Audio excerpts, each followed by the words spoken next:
우리가 흔히 모 눈에 뭐만 보인다 하는 말이 있습니다. 폐지를 줍던 노인이 여행을 모처럼 갔는데 여행지에서 뭐만 보일까요? 저거 주스면 좋은데 하고 이제 폐지가 보이는 거예요. 질투 많은 사람은 다른 사람 하는 행동들이 다 질투에서 나온 거다 이렇게 봅니다. 사람 관계가 진실하지 않은 사람들은 남도 제대로 믿지 못합니다.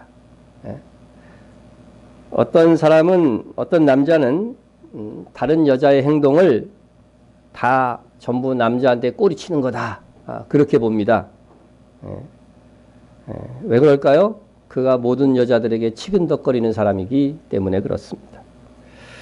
반면 사랑이 많은 사람은 사랑으로 해석하고, 긍휼이 많은 사람은 사람을 불쌍히 여기고 측은지심으로 보게 되는 것입니다. 여러분, 사람은 자기 마음 생긴 대로 생각합니다. 자기 마음대로, 마음에 있는 모양대로 남을 본다는 거죠. 그래서 우리의 마음이 어디에 가 있는가 하는 것이 매우 중요합니다. 마음이 없으면요, 분명히 보았는데도요, 기억을 못해요. 들었는데도요, 남아있는 것이 없습니다. 기억력이 감퇴되었다 하시는 어머님들이 자식들 전화번호를 외우는 경우들이 많이 있습니다. 왜 그래요? 마음속에 자식들이 있기 때문입니다. 나는 가족 전화번호 다 외우고 있다. 손 들어보세요. 몇 분 있습니다. 요즘은 핸드폰을 잊어버리면은요, 전화할 데가 없어요. 이거 어떻게 연락을 전할 방법이 없어요. 안 외우고 있으니까. 핸드폰 속에서 단축번호니 이름을 보고서 하기 때문에 그렇습니다. 아무리 핸드폰에 저장되었더라도 가족 전화번호 정도는 외워야 되지 않을까 생각이 듭니다. 혹시 제 핸드폰 번호 외우시는 분 외워요? 아무도 못 외우나? 우리 사모도 못 외우는 것 같아요. 제 전화번호를 암기하시는 분 있으면 저를 사랑하시는 분인데, 이 자리에 여러분이 다 앉으셨지만 여러분의 마음이 어디에 있는가에 따라서 말씀이 들려지기도 하고 그냥 흘러가기도 하는 것입니다. 내 마음에 생긴 대로 여기에 문제가 있습니다. 그런데 그 마음을 내가 내 마음대로 할 수 없다는 데에 문제가 있습니다. 그래서 잠언 16장에 보면 이런 말씀이 있어요. 자기의 마음을 다스리는 자는 성을 빼앗는 자보다 나으니라. 자기 마음을 다스리는 것이 불가능하다는 말은 아니지만 자기 마음을 다스린다면 큰 성을 빼앗은 용사보다도 낫다. 이렇게 하나님의 말씀이 평가하고 있습니다. 그래서 문제는 이 마인드 컨트롤, 내 마음을 내가 다스릴 수 있느냐, 이것입니다. 여러분, 내 마음을 내 마음대로 다스리지 못한다는 것을 인정해야 돼요. 솔직하게 인정해야 됩니다. 그러면서 사람이 성숙하게 됩니다. 가끔 보면 나는 내 마음대로 해. 내 마음대로 하면서 살 거야. 그런 사람들을 보면 참 철없는 이야기입니다. 우리는 내 마음 하나도 내 마음대로 못합니다. 얼마나 많은 사람들이 자기가 옳다고 생각하는 대로 행동하지 못합니까? 바울 사도도 자기가 마음에 원하는 대로 살지 못함을 막 한탄했습니다. 내가 원하는 바 선은 행하지 아니하고 도리어 원하지 않은 바 악을 행하는도다. 생각대로 마음이 원하는 대로 행동하지 못하는 이 인간의 나약함. 윤리학에서는 보니까요, 생각과 마음이 함께하지 않는 행동을요, 행위라고 하지 않더라고. 행위라고 하지 않아. 그거는 몸만 움직인 것이다 하는 겁니다. 실제는 뭐예요? 마음이거든요. 뭐뭐 하는 척 할 수 있잖아요. 그러나 마음이 안 간 거는요, 행위로 인정을 하지 않는 거죠. 예? 사람은 외모를 보나 하나님은 뭘 본다고 그랬어요? 중심을 본다고 했습니다. 예? 그것은 하나님께서 판단하시는 것은 뭐라는 거예요? 겉으로 어떤 행동을 하든 그 마음의 중심이 어디로 향하여 있는가, 그것을 살핀다고 하시는 거죠. 예? 브라이언 카바로프의 마음의 정원이라고 하는 책에 보면 이런 글이 있어요. 마음의 정원. 마음은 마치 정원과 같다. 그래서 거기에 잡초가 나기도 하고 좋은 곡식이 자라기도 한다. 그렇습니다. 우리의 마음에도 좋은 마음, 나쁜 마음, 선과 악, 아름다움과 추함이 섞여 있다고 하는 거죠. 일방적으로 악한 사람, 일방적으로 선하기만 한 사람은 없다는 거죠. 물론 정도의 차이는 있지만. 이것은 자기를 깊이 성찰한 사람들은 누구나 잘 감하는 것입니다. 우리가 하나님의 나라에 들어갈 때는 우리에게 나쁜 마음, 악한 마음, 추한 마음은 다 제거될 것입니다.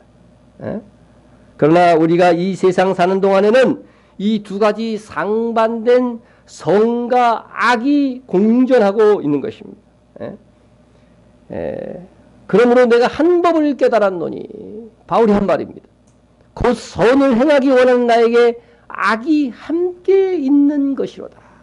내가 분명히 선한 충동을 갖고 있어요. 그런데 그 안에 뭐도 있어요? 악도 있더라고 하는 것입니다. 그래서 우리의 마음 하트로 표현했습니다. 선과 악이 공존하고 있습니다. 그런데 이상한 것은 잡초는 심지 않아도 잘 나고 가꾸지 않아도 잘 자랍니다. 여러분, 선과 악이 있는데 어떤 걸 키우냐에 따라서 이 사람이 악한 사람이다, 선한 사람이다, 이렇게 사람들에게 보여지는 거죠. 근데 잡초는 잘 자라. 악은 잘 자라. 근데 좋은 곡식, 좋은 종자는 심어도 잘 나지도 않거니와 가꾸지 않으면은요, 성장이 불가능해요. 잡초와 곡식이 함께 이렇게 나서 이제 시작되면은요, 잡초는 무성해지고 곡식은 시들시들 잡초에게 말라 죽는 겁니다. 그렇기 때문에 우리가 곡식을 가꾼다는 말은 실제로는 뭐냐면은 잡초를 제거하는 것이에요. 잡초를 제거하는 것입니다. 부지런히 일해서 김을 매서 잡초를 제거해 주어야만 곡식이 잘 자랄 수 있어요. 잡초와 곡식이 다 같이 잘 자랄 수 있는 방법은 없어요. 막 선이 자라는데 악도 같이 무럭무럭 자라. 이건 불가능하잖아요. 그죠? 사랑하는데 어떻게 동시에 미워함도 자랄 수가 있어요. 그거는 불가능한 겁니다. 우리 마음의 정원도 마찬가지입니다. 잡초같이 못된 생각은 나도 모르게 무성하게 잘 자라고 별 노력도 없이 자라는 것이 나쁜 생각, 음란한 생각입니다.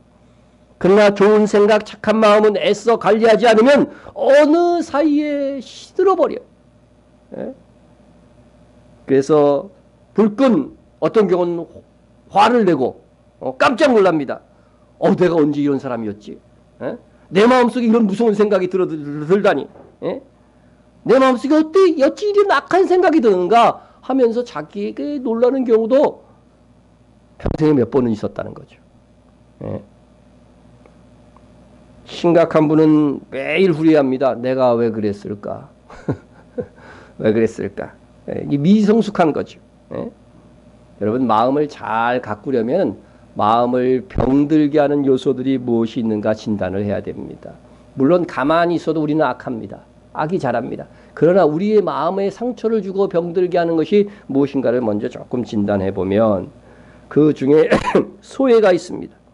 다른 사람에게 인정받지 못할 때, 사회적으로 소외당할 때, 많은 사람들이 나를 싫어하고 많은 사람들에게 내가 필요하지 않다고 느껴질 때 고독을 느끼면서 뒤로 물러가서 마음에 상한 마음을 갖게 됩니다. 또 그런가 하면 충격적인 사건을 접하게 되면요, 그 사람들이요 후유증을 앓게 돼요. 그죠? 어린아이도 충격적인 사건을 얻으면 경기를 하다가 죽는 경우도 얼마든지 있잖아요. 그러니까 이 마음이 참 이 충격적인 사건 때 상처를 받게 되면요. 그래서 뭐 배우자나 자녀가 죽었다든가 집에 불이 났다든가 정말 믿었던 사람에게 배신을 당했다든가 엄청난 사건이 부딪힐 때마다 그게 마음에도 큰 충격을 준다는 겁니다. 예? 또 자신감이 없고 자기 만족이 없을 때 그 일에 대해서 불만할 때 내가 무엇을 하고 있는지 모르겠어. 예? 내가 이 일을 왜 하면서 살아야 될지 모르겠어. 예? 생의 의미를 잃어버릴 때 만족이 없을 때 그만큼 어두워집니다. 어두워집니다. 예? 그리고 정신적인 건강이 허약해지면은요 점점 그게 가속화돼 가지고서요 무너집니다. 예? 그래도 정신, 흔히 요새 멘탈 갑 그런 말 쓰잖아요. 멘탈에 있는 사람은 무슨 좀 일이 있어도 견디는데 이게 약한 사람은 작은 일에도 허물허물해져 갖고 쓰러져 가지고서요 상처받았네, 괴롭네, 뭐 옆에서 멘탈이 있는 사람들을 보면 참 아무것도 아닌 것 같은데 그거 갖고도 막 죽을도록 살동합니다. 예? 여러분 이런 경우는 심각해지면 이제 우울증까지 가는 거죠. 예? 마음을 다스리지 못하는 일들이 이렇게 여러 가지 요인에 의해서 가중이 됩니다. 마음을 다스리지 못하기 때문에 우리의 행동도 마음이 원하는 대로 움직이지 못합니다. 뭐 술 먹지 마라, 담배 피지 마라, 뭐 그런 이야기 합니다만 그거 누가 모르나? 모르는 사람 있나요? 예? 사실 우리가 마음에 원하는 것은 유치원 수준에서 다 배운 거예요. 유치원 다니셨던 분들은 유치원까지 배웠던 게 뭔가, 안 다니신 분은 초등학교 1학년 때까지 배웠던 것이 무엇인가 한번 생각해 보세요. 그것만 잘 지키고 평생 살면은요 제대로 사는 사람이 될 수 있어. 그죠? 그때 뭐 배워요? 부모님께 효도하라. 뭐 아주 기본적인 거 다 배운다. 초등학교 1학년이면 다 끝나요. 예? 그때까지 배운 것만 잘 실천해도요 훌륭한 사람으로 인정을 받는다는 겁니다. 예. 근데 문제는 뭐예요? 마음이 다스려지지 않는 거예요. 예? 많은 사람들이 정신적으로 이미 죽은 사람입니다. 정신적으로 죽었기에 죽음을 위한 행동도 과감하게 하는 것이죠. 예? 폭탄주를 마시는 사람들이 그거 살자고 하는 겁니까? 예? 폭탄을 막 집어넣는 거 아니야? 결국. 예?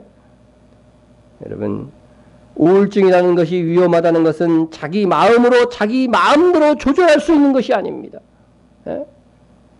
분노 조절 장애가 마찬가지고 자기 마음에 일어나는 분노를 자기 마음대로 절제가 안 됩니다. 예? 조울증 증세에 대해서 내가 얼마 전에 누구에게 들었는데 예?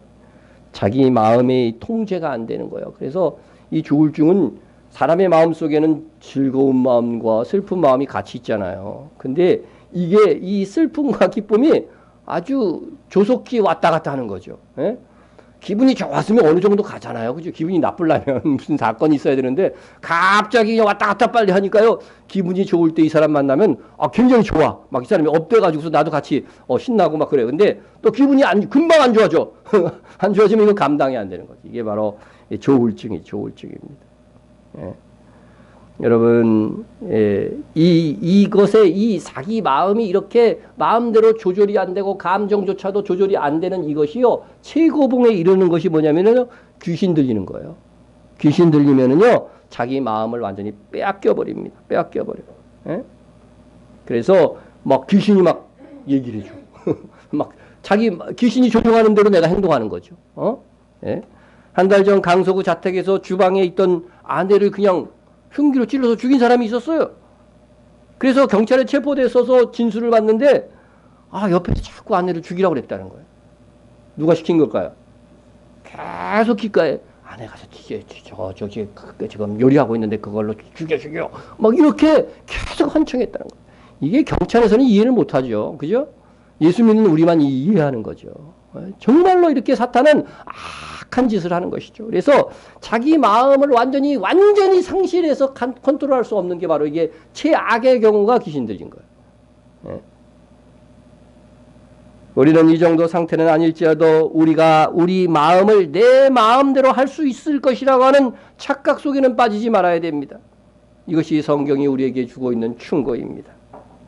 이제 내 마음을 누가 다스릴 수 있을까? 내가 다스릴 수 없다면 누가 다스릴 수 있을까? 이같이 기울어진 마음에서 누가 나를 구원할 것이냐? 이것이 중요한 거죠. 우리가 우리 마음을 마음대로 다스리지 못하는 원인이 무엇입니까? 겟세마네 동산에서 깨어 기도해야 할 제자들이 졸고 있을 때 예수님께서 이렇게 말씀하셨습니다. 시험에 들지 않게 깨어 기도하라. 마음에는 원이로되 육신이 약하도다. 예?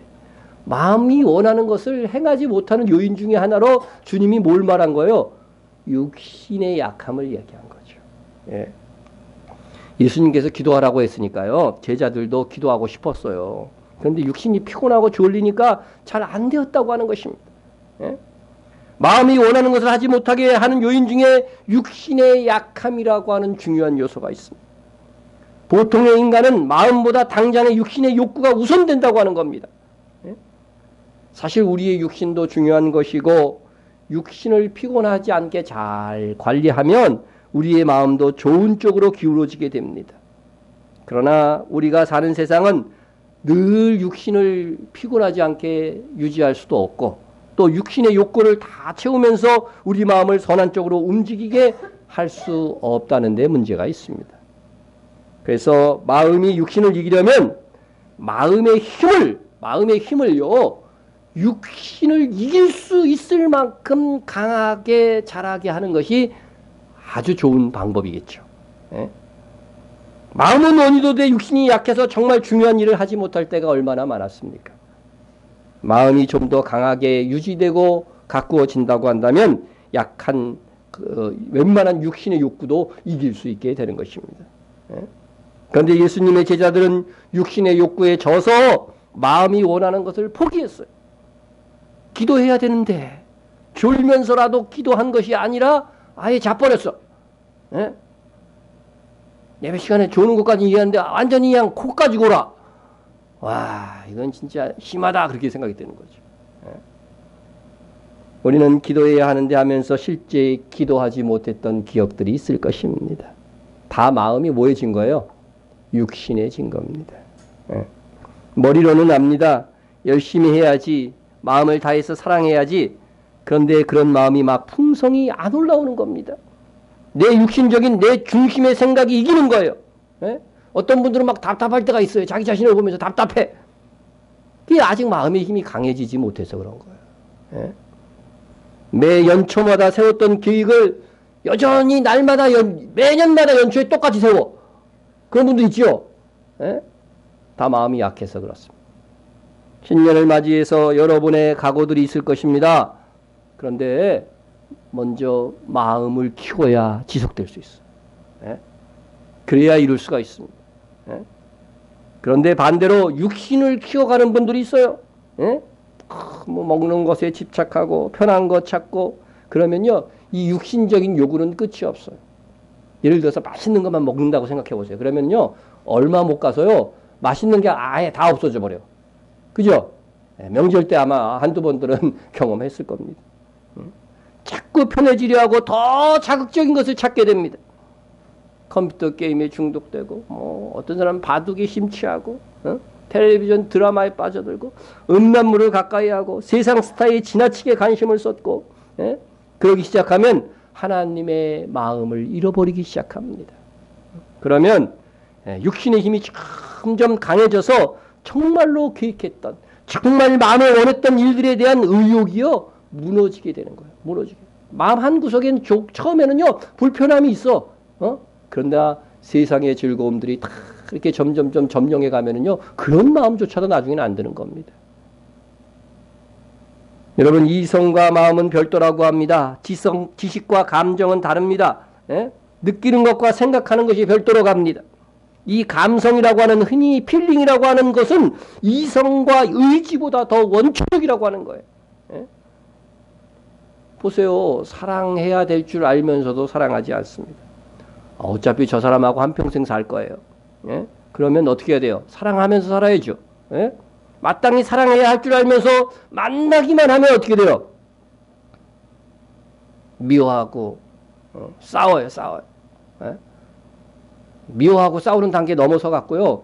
완전히 무관심이 그냥 살아가는 무관심. 나는 이게 가끔 이게 상담하는 사람 얘기 보면 뭐 10년, 20년 동안 부부가 한 번도 대화를 안 하고 사는 사람도 있더라고. 이런 사람은 포기하고 사는 거죠, 그냥. 포기하고. 그럴 바엔 싸우면서 사는 게 나아. 싸운다는 건 아직 포기를 안 한 거거든요. 예. 또 잘못했다, 내가 잘못했다 얘기를 해야겠다고 입으로 애우다가도 막상 만나면 어떻게 돼요? 용서 못해! 이렇게 되는 경우들이 있습니다. 오늘 집에 들어가서는 정말 잘 부드럽게 해서 잘 해야지. 웬걸 들어가 보니 작은 일에도 못 참고 또 싸우는 일들이. 제가 어떻게 그걸 잘할까요? 그런 경험이 저에게도 있기 때문에. 예? 부지런히 해야 되겠다고 생각하면서 오늘까지만 놀자. 그래서 내일도 오늘까지만, 그 다음 날도 오늘까지만. 예? 여자분들은 다이어트에 대해서 오늘까지만 마음껏, 예? 오늘 만찬이 준비되어 있습니다. 그죠? 오늘까지 마음껏 드시기 바랍니다. 예? 예. 때로는 봉사하면서 살아야겠다 하면서도 어느 사이에 섬김을 받으려고 하는 마음이 앞섭니다. 이제부터 말 조심해야 되겠다 하면은 또 만나면은 흥분이 돼가지고서 할 말 안 하면 막 퍼버립니다.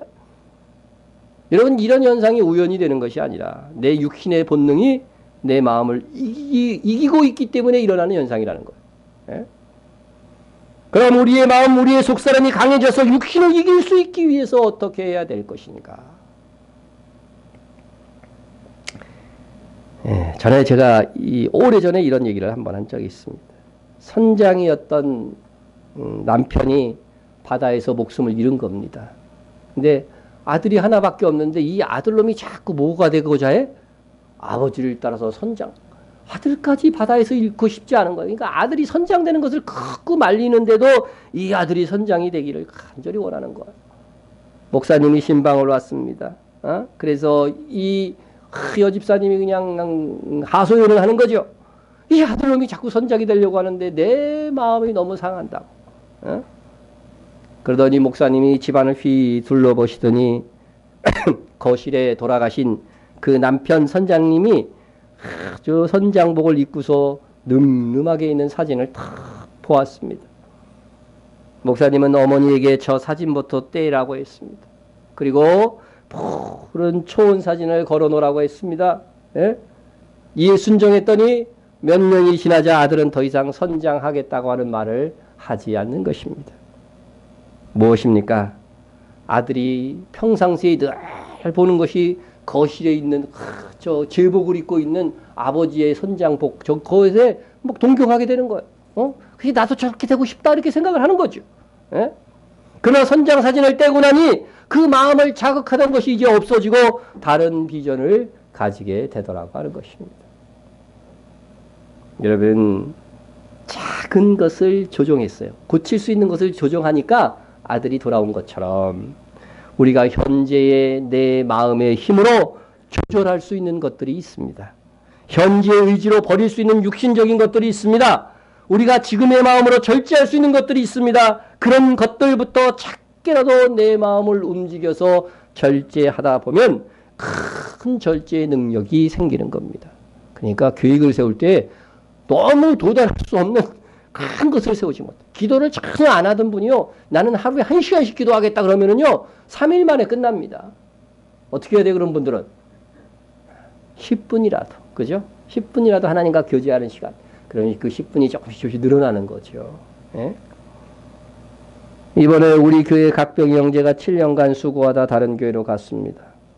주일학교에서 또 부장 선생님이 참 7년간 수고했으니까 귀한 선물로 10만 원짜리 장갑을 선물했습니다. 주면서 하는 말이 3, 40만 원 하는 건데 블랙 프라이데이인가 그 프라이 치는 건지 모르겠지만 블랙 프라이데이에 신청해서 싸게 10만 원에 산 것이다. 그러면서 뭐 소피 마르스 얘기도 하고 광고하는데 소변 마르면 돈 벌면 되는 거지 뭐 소피 마르스예요. 예? 예. 저는 아직까지 10만 원이나 하는 장갑을 산 적도 없거니와 받아본 적도 없습니다. 젊은 나이에 10만 원 장갑을 받다니. 예. 그래서 질투함으로 이 말씀을 드리는 것이 아닙니다. 다음부터 장갑 사는 것에 10만 원씩 투자하지 마세요. 예. 제가 고려해서 이 말을 하는지 모르겠지만 고급 좋은 것 추구하다 보면요 끝이 없습니다. 끝이 없습니다. 예? 우리 병희 형제에게 10만 원 이상 선물해도 저는 잘했다고 했을 것입니다. 그것을 지적하는 것이 아닙니다. 예? 우리가 장갑을 10만 원 이상까지 되는 것을 끼워야 되겠는가? 그것이 마음에 저한테는 불편함이 왔어요. 불편함이 왔어요. 예? 제가 너무 지나칠 수도 있습니다. 그래서 여러분이 받아들이지 않아도 좋습니다. 그러나 제가 여러분에게 말씀드리는 의도는 받아야 됩니다. 세상에서 잘 살고 누리고 편안한 것을 추구하다 보면 마음은 더 높은 곳에 이르고 절제의 힘은 약해지게 될 것입니다. 예? 반면 우리의 작은 것이라도 절제하다 보면 절제의 능력도 자라게 되는 것이고 약하고 연약하고 가난한 사람에 대한 이 공감의 능력도 더욱더 키워지게 되는 것입니다. 우리가 지금의 마음의 힘으로도 선하고 건강한 쪽으로 움직이면 그 선한 마음들이 자라는 거예요. 예? 그래서 점점 더 마음이 성숙해지고 나중에는 강해지는 것입니다. 그러나 그것만으로는 안 됩니다. 부족합니다. 물론 우리가 마음을 강하게 하는 도전과 노력을 해야 되지만 우리의 힘으로 우리의 마음이 육신을 온전히 이길 수가 없기 때문에 그렇습니다. 우리는 우리의 마음을 강하게 하는 노력과 더불어 거기에 우리의 기도가 있어야 됩니다. 기도하면 우리 마음 안에 계신 성령님께서 능력으로 역사하시는 것입니다. 우리 마음을 다스리시는 것입니다. 마태복음 26장 41절에서 깨어 기도하라! 깨어 기도하라! 이게 무슨 말이에요? 그 다음에 뭐예요? 마음은 너희도 육신이 약하도다 이런 말씀이 있었잖아요. 그것은 뭐예요? 마음이 육신을 이길 수 있는 것은 어떤 방법밖에 없다? 깨어서 기도하는 방법밖에 없다고 말씀하신 것입니다. 그래서 오늘 본문에서도 말씀합니다. 그의 성령으로 말미암아 너희 속사람이 마음이잖아요. 너희 속사람을 능력으로 강건하게 하시오며. 여러분 하나님이 보실 때는 속사람만 보시는 거예요. 우리 겉사람은 어때요? 나중에 썩고 죽는 거예요. 그러니까 우리 속사람이 진짜란 말이죠. 속사람의 능력으로 강건하게 할 수 있는 것이 무엇이라고요? 성령으로입니다. 성령으로. 그래서 성령 주의 영이 내 마음을 주장해서 내 마음 깊은 곳에서부터 변화를 일으켜야 돼요. 정말 깊은 곳에서부터 누구를 사랑하면요. 그 사람을 사랑하는 행동이 절로 나오고 정말 절로.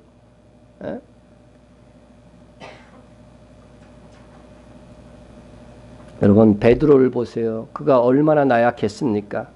예수를 믿고 있었던 예수님의 제자 중에 제자였던 그가 이렇게 말했습니다. 나는 결코 주님을 부인하지 않겠습니다. 그랬는데 어떻게 됐어요? 얼마 후에 뭐 하루도 안 갔어요. 그냥 얼마 후에 한 여종 하나가 너 예수님하고 같이 지낸 사람이지? 그랬더니 어떻게 됐어요? 극구 부인하고 만약에 내가 예수님과 무슨 관계가 있으면 내가 저주받아도 괜찮다. 이런 식으로 얘기를 한 거죠. 시치미를 완전히 뚝된 겁니다. 얼마나 나약한 마음입니까? 그런 마음에 원하는 대로 대답하지 못했습니다. 스스로 자기 마음의 나약함을 느끼고 울었습니다.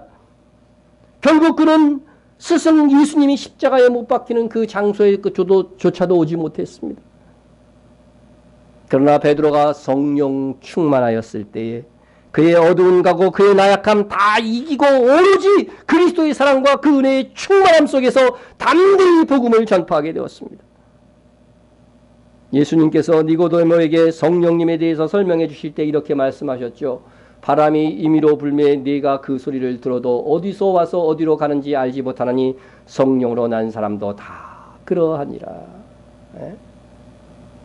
나도 모르게 모른다는 거예요. 나도 모르게 성령께서 내 마음 깊은 곳을 작용하고 역사할 때, 주장할 때에 내가 이 모든 낙으로부터 자유하게 되고 내 심령이 거룩하게 되는 것입니다. 그러면 성령으로 말미암은 우리 마음, 곧 우리 속사람이 강건하게 될 수 있기 위해서는 우리가 할 수 있는 것이 무엇인지 답이 나온 겁니다. 다시 말해서 성령 충만입니다. 우리 교회 뒤에 액자에 탁 붙여있는 글씨 하나가 있어요. 그게 뭐죠? 맨날 봐도 관심이 없으니까 안 보이죠. 오직 성령의 충만함을 받으랍니다.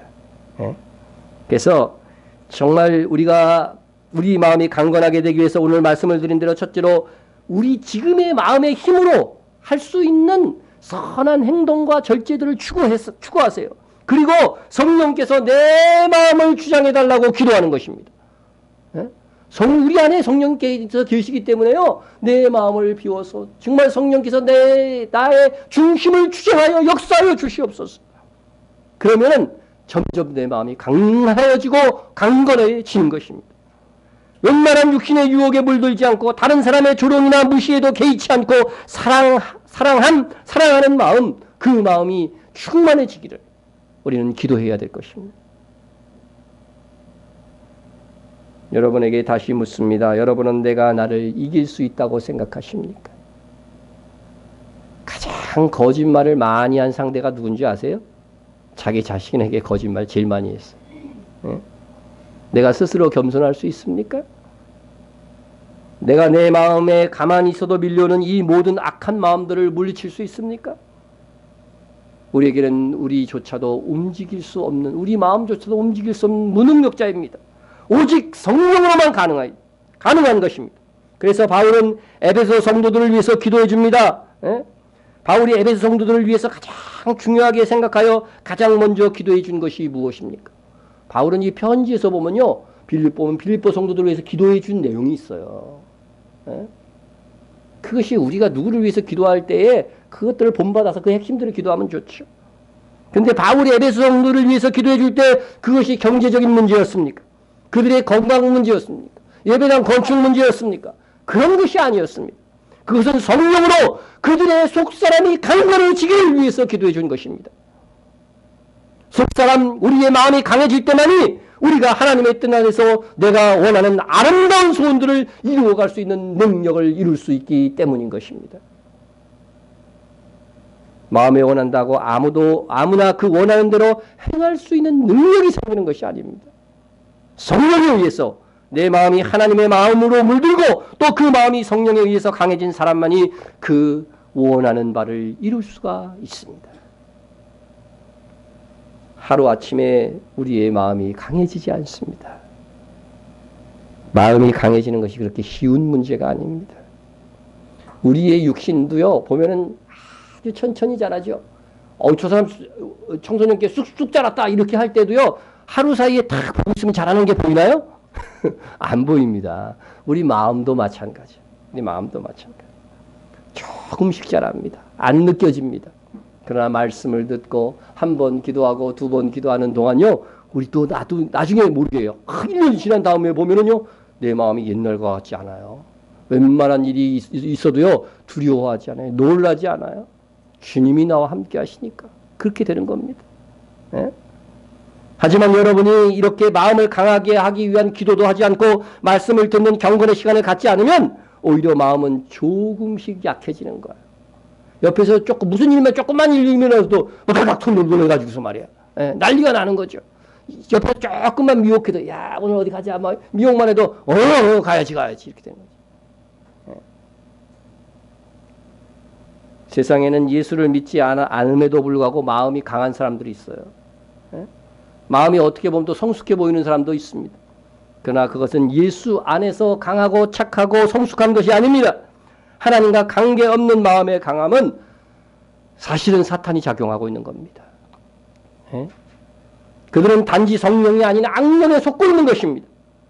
믿지 않는 사람도 전 재산을 구제하는 데 기부하는 사람들이 있어요. 안 하는 것보다 낫지. 그렇지? 안 믿는 사람들 중에. 그러나 성숙한 마음이 그 성숙한 마음이라고 생각했던 그 기부했다고 해가지고서 그걸로 인해서 그 사람이 주님 다시 오실 때 상을 받을까요? 못 받을까요? 못 받잖아요. 못 받잖아요. 사실은요, 사탄의 영에게 속은 겁니다. 아마 세상 사람들이 이런 이야기를 하면 화를 낼 것입니다. 내가 행한 이 아름다운 일들을 평가절하에도 유분수지하면서 저를 악한 사람이라고 말할지도 모릅니다. 그러나 그게 사실인걸요. 그렇게 착한 일을 하는 것이 결국은 상을 얻지 못하는 거죠. 그러나 하나님께서 그 일을 통해서 이 사회를 아름답게 갖고 가실 수는 있지만 그 일로 인하여 그 사람이 상을 받지는 못한다는 겁니다. 세상에는 악해서 사단에게 속는 사람이 있는가 하면 너무 착해서 사단에게 속는 사람들이 있습니다. 예수님께서 뱀같이 지혜롭고 비둘기같이 온순하라 그랬습니다. 비둘기처럼 순전 온순하기만 하면 어떻게 될까요? 그냥 마귀에게 속는 겁니다. 마귀는 광명의 천사로 가장한다고 분명히 되어 있습니다. 마귀가 속삭입니다. 예수 안 믿어도 착하게만 살면 천국 갈 수 있어. 가난한 사람 구제하고 대학에 기부금 내면 너는 천사가 되는 거야. 다 드려라, 다 드려. 속삭이는 것입니다. 그러나 다 속는 것입니다. 우리는 반드시 성령에 의하여 마음이 자라고 성숙해져야 진정으로 아름다워지는 것입니다. 그럴 때만이 하나님이 정말 원하시는 일을 이 세상에서 이루고 하늘나라에서도 상급의 멸류관을 얻게 되는 것입니다. 주여 내 마음을 강하게 하여 주소서. 기도하세요. 기도하세요. 여러분이 계획하신 일을 이루어가면서 내 마음을 강하게 하여 주옵소서 기도해야 됩니다. 우리가 마음이 강해질 수 있게 할 수 있는 최선의 길은 진심으로 간절한 마음으로 성령님께서 우리 마음을 강하게 붙들어 주시도록 우리 하나님께 기도하는 것입니다. 예수님의 제자들이 육신해져서 기도하지 못한 결과로 그들은 마음에 원하는 바를 얻지 못했습니다. 그러나 그들이 전혀 기도에 힘쓰며 그들을 핍박하는 권력자들 앞에서도 그들은 나중에 이렇게 말하게 됩니다. 하나님 앞에서 너희의 말을 듣는 것이 하나님의 말씀 듣는 것보다 옳은가 판단하라. 우리는 보고 들은 것을 말하지 아니할 수 없다. 이것은 예수님을 십자가에 못 박는 데 내어준 사내들인 공회에서 베드로와 요한이 한 말입니다. 쫄보였던 베드로가 한 말입니다. 그 정도로 그들의 마음이 이제는 강해졌습니다. 여러분 기도함으로 사모함으로 성령으로 여러분의 마음이 치유를 받으세요. 강하게 하세요. 그러면 여러분들도 예수님의 제자들처럼 하나님의 큰 일을 감당할 수 있는 이 시대의 제자가 될 수 있는 것입니다. 두 번째로 바울은 에베소 성도들을 위해서 그리스도께서 그들의 마음속에 있기를 기도해 주었습니다. 믿음으로 말미암아 그리스도께서 너희 마음에 계시게 하시옵고. 여러분은 그리스도를 어떻게 알고 있습니까? 여러분의 마음에 그리스도가 계시면 여러분의 마음이 그리스도의 마음이 되어가는 것입니다. 그럼 그리스도의 마음이 무엇입니까? 여러 가지로 설명할 수 있어요. 그러나 대표적인 것은 뭡니까? 사랑입니다. 바울이 그래서 에베소 성도들이 그리스도의 사랑의 그 넓이와 깊이와 높이가 어떠함을 깨닫기를 원했습니다. 능히 모든 성도와 함께 지식에 넘치는 그리스도의 사랑을 알고 그 너비와 깊이와 높이와 깊이가 어떠함을 깨달아 하나님의 모든 충만하신 것으로 너희에게 충만하게 하시기를 구하노라. 바울의 기도대로 그리스도의 참사랑을 배운 사람은 하나님께서 우리에게 주시고자 하시는 충만한 은혜를 받을 수 있다고 말씀하고 있습니다. 우리가 하나님의 충만한 은혜의 삶을 살지 못하는 이들은요, 그리스도의 마음을 품지 못해서 그래요. 충만히 품지 못해서 그래요. 그리스도를 법적으로는 내 마음속에 두었지만 그리스도의 사랑으로 내 마음이 충만히 변화되지 못해서 그렇습니다. 마치 이런 거죠. 남녀가 결혼을 했습니다. 그래서 법적으로는 부부가 됐어요. 그런데 법적인 부부가 되고 나서 사랑하며 살지 않습니다. 고기를 잡기 위해서 낚시밥을 탁 물리죠. 그죠? 남자들이 하는 말이 뭐예요? 이미 잡은 고기에게 밥을 주지 않는다. 갑자기 결혼하고 나서 돌변하는 사람들이 있어요. 여러분, 법적으로 부부가 되었지만 법적으로 참 마음으로 사랑하지 않으면 행복할 수가 없는 겁니다. 그리고 법적인 그런 것도 나중에는 깨질 수밖에 없는 거죠. 예수님을 나의 구주로 인정하고 우리는 예수님을 우리의 신랑이라고 영적 결혼을 한 것입니다. 성경이 언약이라고 하는 것은 법적인 거라는 말이에요. 예수 믿으면 법적으로 우리 남편이 누구라고요? 영적인 남편이 우리 예수님이라는 거예요. 그런데 그 법적으로는 예수님이 남편이 되었는데 그 남편인 예수님을 깊이 사랑하지 않아요. 그러면 우리의 마음에 평화가 올 수가 없는 거죠. 그리스도의 마음, 그리스도의 사랑을 먼저 배울 때 우리 마음이 다스려지고 평화가 오는 것입니다. 그래서 여러분들이 모든 관계 속에서 예수님이라면 어떻게 하셨을까? 우리의 남편이신 예수님이라면 어떻게 하셨을까? 그것을 생각해보고 행동한다면 정답이 나올 것입니다. 바울은 그리스도의 사랑을 어떻게 표현하고 했냐면 지식에 넘치는 그리스도의 사랑이라고 그랬어요. 지식에 넘치는 그리스도의 사랑. 여러분, 사랑은 지식을 능가하는 것입니다. 그리스도의 사랑이 임했을 때 초대교회에 어떤 일들이 벌어졌습니까? 주인과 종이 형제라고 부르기 시작했습니다. 남녀 차별이 무너졌습니다. 당시 사회에서는 도저히 사랑할 수 없는 사람들, 접촉할 수 없는 사람들끼리 접촉한 거예요. 예? 주인과 종은 같이 식사하지 않았습니다. 그런데 그들이 같은 교회 같은 자리에서 예배를 드리고 성찬이라고 그래서 매 주일 예배 때마다 식사를 했어요. 성경에 보니까. 야, 우리는 다 같이 식사하는 게 아무것도 아니었지만요. 그 당시 신분사에서는요. 이거는 획기적인 일인 거예요. 획기적인 일인 거죠. 예? 지식이 넘치는 그리스도의 사랑이 들어가면 그렇게 되는 것입니다. 세상에는 강자들에 의한 약자의 차별이 존재합니다. 예?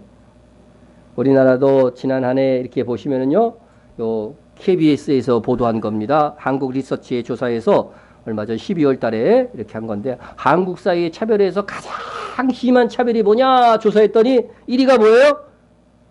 학력 학벌이에요. 그 다음에 장애인 세대 성차별은 비슷합니다. 비슷해요. 예? 우리 국민들은 가장 심한 차별로 학력과 학벌에 의한 차별을 뽑았습니다. 그런데 남성과 여성이 차별을 경험한 것이 다릅니다. 예.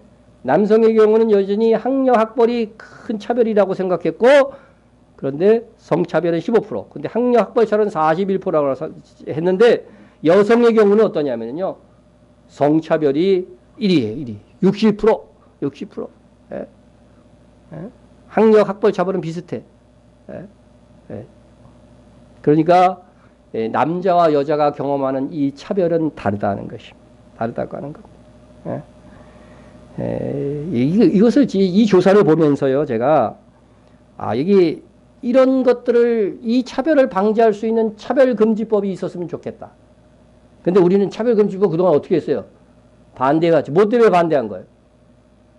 동성애자, 성소수자라는 명목으로 동성애자들의 차별을 그죠? 끝까지도 포함시키려고 하니까 우리는 반대한 거라고 하는 겁니다. 그런데 국민들이 느꼈던 이 프로테지에 보면은요, 성소수자 차별은요, 없어요, 거의. 그 밑에 있어서 없는 거예요, 없어요. 그런. 별로 국민들이 느끼지도 않는 이 성차별을요, 마귀는 어떻게 해요? 강정 이슈화 해가지고서요. 이것 때문에 차별금지법을 만들어줘야 한다는 것처럼 막 자꾸 이들 이야기를 하는 거죠. 여러분 알아요? 우리 국민들은 그거에 대해서 차별의식 그걸 느끼는 사람이 없다는 거죠. 이러한 각종 차별의 원인, 하여간 원인이 확산되는 원인으로서 국민들이 1위로 꼽은 것이 뭐냐? 왜 이런 차별들이 자꾸 확산되느냐? 보시면은요, 1위가 뭐냐면은요, 인터넷과 SNS를 통한 가짜 뉴스의 범람이다. 특히 요새는 유튜브가 심각합니다. 신문, 방송 등 언론이 그 다음 2위고, 이런 것들을 보면은요, 정말 이 거짓된 마귀의 수법이 이 세상의 차별을 심화시키는 거예요. 자꾸 차별을 조장하는 겁니다. 지역 차별을 조장합니다. 제가 어저께 방송을 보니까요, 이 언론들의 보도 태도가 어떠냐면, 지역 감정을 지난 시대에 이제 지금도 그런 게 많이 남아있어요. 했을 때에, 예를 들어서 신안군에서 무슨 아주 안 좋은 강도 사건이 일어나잖아요. 강간 사건이 있으면 거기 어떻게 해요? 전라도 신안군에서 일어난 사건이라고 해요. 지역을 까기는. 그런데 다른 데서 일어나면은요, 지역을 얘기를 안 해요. 그래서 전라도를 비하시키는 거야. 여기 신안군 한번 여러분 검색해 보래요. 그러니까 거기서 엄청난 사건들이 너무 많이 일어난 것이 쫙 기사화되어 있대요. 그게 왜 그런지 아세요? 김대중 대통령이 거기 출신이요. 거기서 태어났다고 해서 거기를 아주 비하시키기 위해서 일부러 그런 거예요. 그러니까 이러한 정치적인 목적을 가지고도 이런 일들이, 이런 차별을 조장하는 것들이 막 일어나는 거예요. 여러분, 우리 조두순 사건 같은 거, 그런 나영희 사건 같은 거 어디에서 일어났는지 거의 다 잘 몰라요. 지역을 얘기를 안 했기 때문에, 뉴스에 나올 때. 아는 사람은 알죠. 그런데 잘 모른단 말이에요. 그런데 꼭 어디서 일어나면, 정치적으로도 마찬가지예요. 어느 당은요, 막 비리를 저르면은요, 어디에 있는 구의원이 그렇게 했다. 그리고 또 어떤 당이 또 잘못해. 특별히 차별하려고 하는 정당이라면 꼭 그 앞에는 뭐가 붙는지 알아요? 무슨 당 무의원이 그런 비리를 저질렀다. 이렇게 나와. 여러분들이 예민하게 안 봐서 그렇지요. 꼭 그래야 돼요. 볼 때마다 내가 그걸 느끼는 거예요. 야, 이게 참 언론들이 참 이 얍삽하구나. 그런 것들을 제가 느끼는 겁니다. 그래서 이 인터넷 SNS를 통한 가짜 뉴스와 또 있는 뉴스에서도 차별을 막 조장시키는 이 언론 보도들, 이런 것들이 우리 사회를요 자꾸 갈라지게 만들어요. 예? 남녀 간에 또 혐오감을 일으키고 이런 거 사건들도요 다 이게 언론의 이 역할들이 있는 거예요. 예? 여러분, 그래서 이런 것들을 우리가 잘 생각을 해야 됩니다. 여러분, 진리에 있어서 속지 말아야 됩니다. 마귀는 세상에서 마귀의 자식들을 통해서 계속해서 속이려고 하는 거예요. 이 속이려고 하는 자들이요, 예수님은 뭐예요? 마귀의 자식들이라고 그랬어요. 마귀의 자식들. 마귀는 처음부터 에덴 동산에서부터 거짓말을 통해서 인간을 타락시켰기 때문에요, 세상 마지막 때까지 이 가짜 뉴스를 퍼뜨리는 거예요. 그래서 반목을 일으키는 것입니다. 이 나라에 복음이 전해지면서 정말 차별받는 천민 중에서도 가장 천대받고 있었던 백정의 아들이 의사가 됩니다. 예? 기독교인에 의해서 그렇게 되는 거예요. 기독교 선교사들에 의해서 의사를 제출하는 그 신학교에 백정의 아들도 다 입학시켰어요. 여자들이 어떻게 되지? 그때부터 교육기관이 생기고 이화여대가 생기고 뭐 그래 다 그렇게 된 거 아닙니까? 예? 뭐 정신여고가 생기고 말이죠. 예? 초대교회에서 그랬던 것처럼 오늘날도 지식에 넘치는 그리스도의 사랑이 있을 때 차별당하고 있는 사람들을 우리가 볼 수 있고 그들을 위한 긍휼로 이 세상을 조금씩이라도 바꿔 나갈 수 있는 것입니다. 세계적인 추세로 보면 세상은 더욱 우경화의 길을 걷고 있습니다. 점점 강자들을 위한 세상이 되어가고 있습니다. 이러한 때에 우리는 약자와 차별받는 자들에 대한 긍휼의 마음을 가지고 행동하며 기도해 줘야 됩니다. 그런데 슬프게도 대부분의 우리 기독교의 세력들이 우경화에 앞장서고 있습니다. 가난한 자들과 억눌린 자들의 편에 서지 않고 있습니다. 그리스도의 사랑을 배운 사람은 누구나 도저히 사랑할 수 없는 사람을 사랑하게 되어 있습니다. 나에게 돌을 던지는 사람까지 품을 수 있습니다. 지식에 넘치는 그리스도의 사랑, 그것이 여러분의 마음을 지배하게 해야 됩니다. 그래서 기독교의 윤리는 사랑입니다. 그리스도의 의는 사랑입니다. 잘했다 못했다 해서 판정하는 거, 이것이 그리스도의 의고 그리스도의 법이 아니고 사랑으로, 그 잘못한 죄인까지도 사랑으로 바라보는 것이 하나님의 법이고 하나님의 의라고 하는 것입니다. 그래서 그가 다시 회개할 수 있도록 문을 열어주고 사랑으로 감싸주는 것입니다. 우리가 잘 아는 예수님께 간음하는 여인이 왔죠. 간음하는 여인. 예? 그래서 그 여인은 핑계할 수 없는 현장범이었습니다. 법대로 하면 어떻게 돼요? 당시 율법에 따라 돌을 던져서 치는 겁니다. 그러나 예수님은 뭐라고 했습니까? 죄 있는 자들이 돌로 치라고 하였습니다. 예수님은 법대로 처결하지 않았습니다. 사랑으로 그를 대하였던 것입니다. 예수님의 이 말씀은 사람들의 완악한 마음들을 움직였습니다. 자기를 돌아보게 만들었습니다. 그러자 그들은 마음이 부드러워졌고 자기의 악함을 보게 되었습니다. 우리도 그런 예수님의 마음을 본받아야 됩니다. 우리도 누구 뭐 신문에 나고 누구 악한 사람 있으면 손가락질하기 바쁘죠. 에? 잘못을 잘못으로 보게 하면서도 정의를 세우면서도 동시에 우리는 뭐를 해야 돼요? 긍휼과 사랑의 마음으로 기도해 줄 줄 알아야 됩니다. 그래서 현장에서 간음하다 잡힌 그 여인에게 예수님께서 말씀하십니다. 나도 너를 정죄하지 아니하노니. 정죄받아야 마땅한 여인인데 예수님께서 사랑의 한마디 속에서 사람들이 정죄하지 못했습니다. 자기를 보게 되었습니다. 예수님께서는 말씀하십니다. 나도 너를 정죄하지 않으니 가서 다시는 죄를 범하지 말라. 다시 회개하고 다시 똑같은 죄에 빠지지 말라는 그것이 목적 아닙니까? 개가천선에서 바르게 사는 것이 목적이 되어야 하지 않겠습니까? 예수님은 그녀에게 용서를 선포했습니다. 이것은 바로 그 여인이 어쩔 수 없이가 아닌 자발적으로 회개할 수 있도록 문을 열어준 것입니다. 회복할 기회를 준 것입니다. 이것이 지식에 넘치는 그리스도의 사랑입니다. 예수님께서 십자가를 질 때에도 예수님을 죽이며 모욕하는 자들이 회개하기도 전에 의도하기든 여전히 약한 그 상태에서 아버지 저들의 죄를 사하여 주옵소서. 저들이 하는 짓들을 알지 못함임입니다. 예?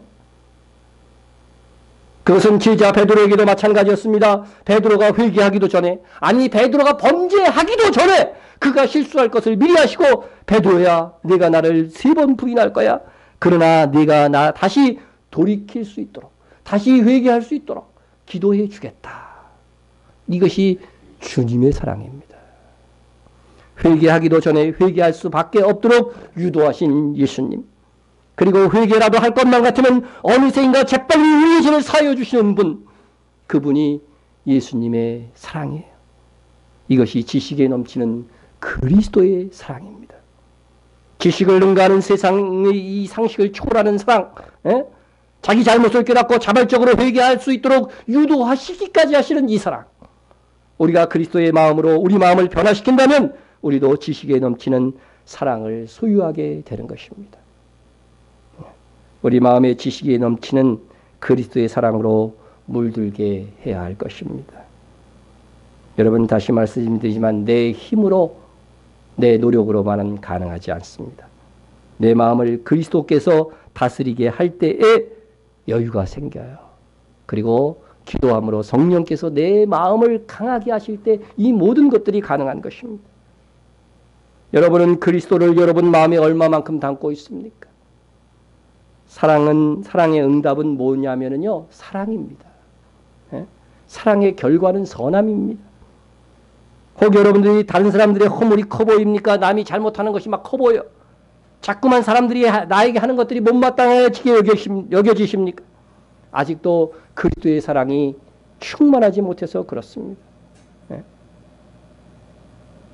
어떤 청년이 차 사고로 인해서 큰 충격을 받아서 눈을 잃어버렸어요. 두 눈을 다 잃었어요. 수술을 받게 될 때 의사가 말합니다. 너무 출혈이 심하기 때문에 수술을 하겠지만 어차피 안구는 다 빠져나가서 눈은 볼 수가 없네. 이 청년이 수술 직전에 소리 질렀습니다. 장님으로 살기보다는 죽는 게 낫습니다.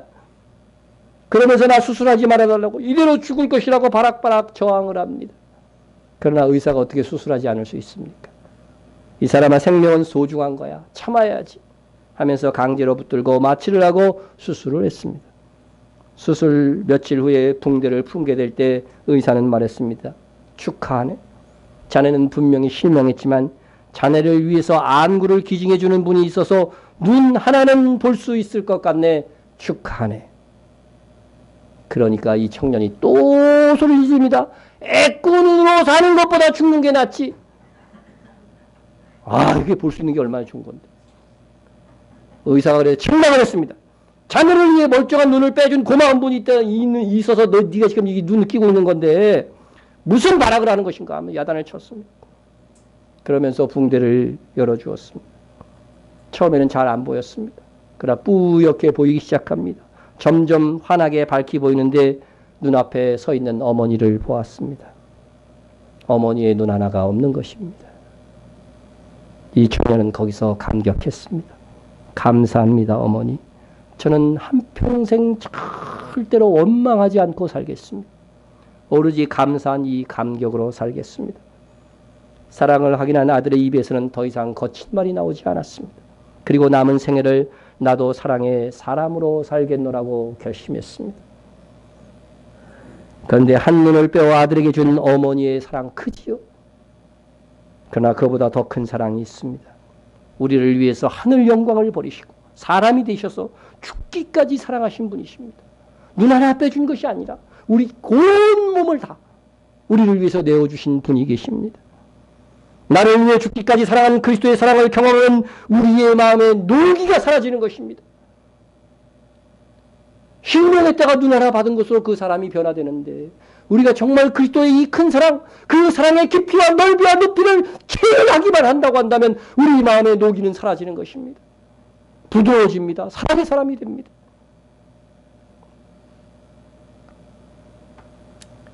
여론조사 전문기관 리얼미터가 TBS 의뢰로 지난 12월 26일에 국민이 뽑은 2018년 올해의 최고의 인물을 조사한 결과 1위가 문재인 대통령으로 나왔습니다. 문재인 대통령. 그리고 3위는 방탄소년단. 나 별로 위대한 것 같지 않은데 하여튼 방탄소년단 이국정 교수가 공공동으로 얻고 5위가 트럼프 미국 대통령. 예, 물론 프로테이지는 좀 떨어집니다. 5.5%. 예. 그런데 메디를 얘기 안 했죠, 제가? 2위. 2위로 뽑힌 인물이 누구였는지 아십니까? 2위. 예. 올해의 최고의 인물 2위. 예. 이분은요, 베트남 국영방송사 뉴스 채널 VTVI에서 선정한 올해의 베트남을 빛나게 한 최고의 인물로 선정됐어요. 베트남에서는 1위야. 근데 우리나라에서는 뭐예요? 2위를 한 거예요. 대단하죠. 문재인 대통령 베트남 가면은 하여튼 뭐 10위도 안 돼. 근데 이분은 베트남에서 1위하고 우리나라에서 2등 했어요. 누구죠? 바로 박항서 베트남 국가대표 감독입니다. 이 사람입니다. 그는 인생 후반기에 낯선 타향에서 기적과 같은 놀라운 결과를 이루었습니다. 그가 성공보다는요, 그가 어떤 이 놀라운 성공을 가져온 그 과정들이 참 이게 더 빛나죠. 그는 현지 문화와 현지인들을 존중했습니다. 어린 선수가 선수의 발을 마사지해주고 원정 경기를 최근에 무슨 컵인가 하여튼 했어. 근데 원정 경기를 하는데 부상 선수가 있었어요. 근데 감독만 비즈니스석 좋은 좌석에 앉고 선수들은 일반 이코노미석에 앉아 있었어요. 그런데 자기가 이코노미석에 오고 부상당한 선수를 비즈니스석에 딱 앉게 해가지고 이렇게 이동하는 이런 이 미화들, 그죠? 또 우승 상금도요, 어려운 베트남 사람들을 위해서 기꺼이 기부를 했습니다. 예? 잘생겼어요, 못생겼어요? 이 사람의 얼굴을 보면 제가 위안을 받습니다. 예? 그래서 자신감 없는 선수들에게 자신감을 심어주고요, 모든 영광을 현지 선수들과 국가에게 돌리고 말이죠. 예? 예? 나의 조국 대한민국도 생각해달라고 그러고. 우리나라는요, 베트남에 굉장히 빚진 나라예요. 왜 그래요? 모추증이 많이 했거든. 우리나라 베트남전 참전해가지고서. 그래서 베트남 곳곳에 아직도요, 증오비가 남아져 있어요. 그 증오비에 누구에 대한 증오인지 아세요? 한국군에 대한 증오가 막 비석으로 많이 남아져 있대요. 아주 우리나라 사람들이 그냥 잔인하게 많이 했다는 거죠. 예? 예? 그런데 이제 이분이 가가지고서요, 우리 한국을 아주 좋은 나라로 아주 이렇게 미화를 많이 해줬어요. 예? 그래서 박항서 감독 부부는 독실한 기독교인으로서 실제로 현지 선교에도 큰 도움이 되고 있답니다. 예? 박항서 감독이 스즈키컵에서 우승이 확정된 직후 기도하는 장면이 TV 화면에 잡히기도 했습니다. 이 사진을 보고 있는 거 보니까 안수 집사님이신 모양이에요. 예.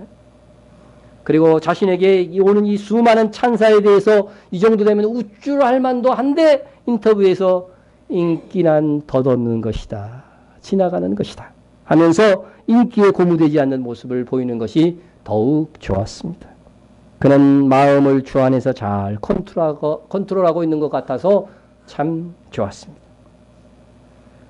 그리고 또 얼마 전에 지구촌 교회의 담임 목사인 진재형 목사님이 교회를 사임하고서 선교지 케냐로 가족과 함께 가겠다고 했습니다. 그는 사임을 발표하면서 교우들에게 이렇게 부탁했습니다. 제가 대형 교회 담임이 될 때 다들 축하한다면서 하나님의 뜻이라고 했습니다. 이제 제가 작은 교회로 선교지로 가겠다고 할 때에도 하나님의 뜻이라고 말씀해 주시지 않겠습니까?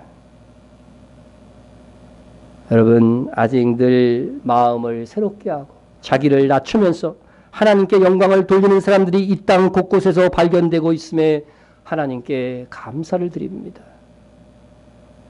그러나 우리가 마음을 새롭게 하여 하나님께 영광을 돌리는 사람들에게 박수만 치는 사람이 되어서는 아니 되겠습니다. 우리 자신이 마음을 새롭게 하여 하나님께 인정받을 수 있는 성도가 되어야 되겠습니다. 올 한 해 정말 마음을 새롭게 하여 강건한 속사람이 되어서서 교만하지 않고 미혹되지 않고 겸손히 하나님께서 기뻐하시는 일을 찾아 충성하는 우리가 됩시다. 오늘 말씀을 이 말씀으로서 결론을 내리려고 합니다. 너희는 이 세대를 본받지 말고 오직 마음을 새롭게 함으로 변화를 받아 하나님의 선하시고 기뻐하시고 온전한 뜻이 무엇인지 분별하도록 하라. 여러분, 하나님의 뜻을 분별하여 그 일에 충성할 수 있잖아요. 그런데 하나님의 뜻을 분별하려면 뭐부터 해야 된다고요? 변화되어야 되는데 변화받으려면 어떻게 해야 된다고요? 마음을 새롭게 해야 된다는 거예요. 이게 출발이고 시작이라고 하는 겁니다. 마음을 새롭게 하지 않는 이는 우리가 이룰 수 있는 것이 아무것도 없어요. 여러분 주 안에서 마음을 새롭게 하여서 정말 여러분이 지금의 힘으로 할 수 있는 변화를 첫째 추구하시고 그 다음에 어떻게 해요?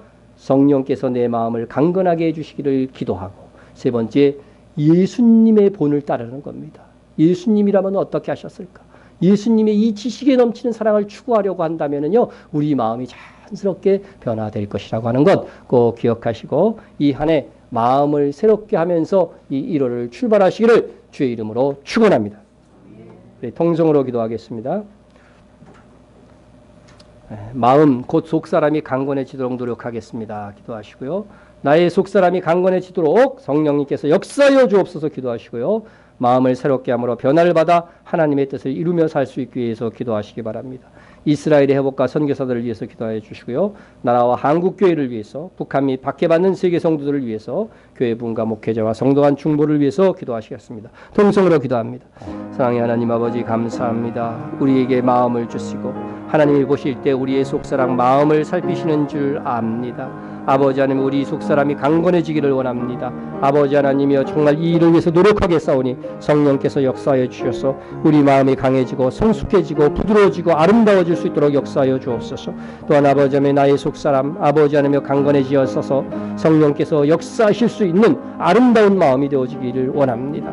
아버지 하나님의 또한 마음을 새롭게 함으로써 변화를 받기를 원합니다. 새롭게 되기를 원합니다. 하나님의 뜻을 이루기를 원합니다. 하나님의 뜻을 분별하고 하나님의 뜻대로 살 수 있는 시작이 마음을 새롭게 함인 줄 믿사오니 아버지 이 한 해 우리 모든 성도들과 함께 마음을 새롭게 할 수 있기를 소원합니다. 아버지 하나님 이스라엘 땅에 진정한 회복이 일어나게 도와주시옵소서. 그 땅 위에 함께하여 주옵소서. 우리 선교사들이 아버지 하나님이여 정말 수고하고 있습니다. 아버지 하나님이여 우리가 지원한 모든 교회들 위해 하나님의 회복이 하나님의 역사가 일어날 수 있도록 도와주시기를 간절히 빌고 원합니다. 또한 나라와 한국 교회를 위해서 기도합니다. 이 나라의 아버지 대통령과 위정자들 아버지 하나님의 국회의원들 군인들 공무원들 아버지 하나님의 정말 자기의 역할들을 잘 감당하게 도와주시고 기강이 해이지지 않도록 함께하여 주시옵소서. 한국교회가 정신을 차리고 근실하여서 아버지 하나님 이 나라를 위하여서 진정으로 기도하고 노력할 수 있게 하여 주옵소서. 북한 및 박해받는 세계 성도들을 위해서 기도합니다. 하나님 함께하여 주시기를 간절히 빌고 원합니다. 박해받는 성도들 아버지 하나님의 오히려 하나님께 영광이 될 수 있게 하여 주시고 그들 위해 하나님의 사랑과 안전과 보호가 함께하기를 원합니다. 우리 교회를 사랑하여 주시옵시고 말씀으로 성령으로 충만한 교회가 되게 도와주시고 깨어있는 목회자가 되게 도와주시옵시고 성실한 목회자가 되어지게 하여 주시옵소서. 아버지 하나님 우리 성도들 중에 연약한 성도들 아버지 하나님의 미약한 성도들을 불쌍히 여겨 주옵소서. 예수님의 이름으로 기도드립니다. 아멘. 우리의 중심을 보시는 하나님 우리의 속사람이 하나님께 인정받기를 원합니다. 우리의 속사람이 성령님의 능력으로 강건하기를 원하오니 우리 마음속에 역사하사 우리의 육신의 욕구와 세상의 미혹을 이길 수 있는 힘을 날마다 공급하여 주옵소서. 마음을 새롭게 그리고 강건하도록 유지하여 올 한 해 믿음으로 살고 하나님의 뜻을 이루며 사는 행복한 한 해가 되게 하여 주옵소서. 예수님의 이름으로 기도드립니다. 아멘.